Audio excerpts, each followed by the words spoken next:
ఈ దిన వాక్య ధ్యానాంశం, మేలు చేయుట నీ చేతనైనప్పుడు. అవును, కొందరు పైకి రారు, ఎవరిని పైకి రానివ్వరు. కానీ మనము అలా ఉండకూడదు. మనం ఈరోజు ఈ స్థితిలో ఉన్నామంటే ఎవరో మాట సహాయమో, చేతి సహాయమో, ఆర్థిక సహాయమో చేశారు కాబట్టి ఈరోజు మనం ఈ స్థితిలో ఉన్నాము. మనకు దేవుని దయ, మనుష్యుల దయ రెండూ కావాలని మర్చిపోవద్దు. ప్రభువైన యేసు మనుష్యుల దయందను దేవుని దయందను వర్ధిల్లుచుండెను. లోకాసు వార్త 2వ అధ్యాయం 52 దేవుని కుమారునికే మనుష్యుల దయ కావాలనిపిస్తే వట్టివారమైన మట్టివారమైన మనకు మరింత దేవుని మనుషుని దయ కావాలని కదా.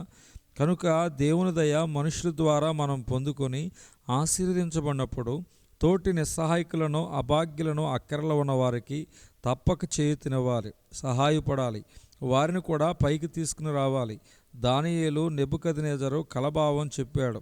దాని భావము చెప్పుట జ్ఞానులకైనను, గారడి విద్య గలవారికైనను, శకునగాండ్రకైనను, జ్యోతిష్యులకైనను చేత కాలేదు. కేవలం దానియేలు మాత్రమే దేవుని సహాయంతో ఆ భావము రాజునకు తెలియజేసెను. అందుకు రాజు బహుగా సంతోషించి దానియేలునకు సాష్టాంగ నమస్కారము చేసి బహుగా హెచ్చించి అనేక గొప్ప దానములిచ్చి అతనిని బబులోను సంస్థానమంతటి మీద అధిపతిగాను, బబులోను జ్ఞానులందరిలో ప్రధానునిగాను నియమించెను. దానియేలు గ్రంథం 2వ అధ్యాయము 46-49 దానియేలు హెచ్చించబడిన వెంటనే తనవారైన తనతో పాటు బానిసలుగా పట్టుకురాబడిన షద్రక్, మెషక్, అబద్నిగోలను మర్చిపోలేదు.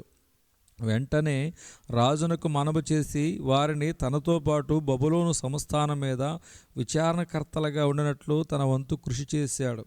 అవును, దేవుడు మనలను దీవించి హెచ్చించిన తర్వాత తప్పక నిస్సహాయ స్థితిలో ఉన్న వారిని మనము సహాయం చేసి ఆదరించగల వారిని ఆదుకొనవలసిన కనీస బాధ్యత మనకున్నదని మర్చిపోవద్దు.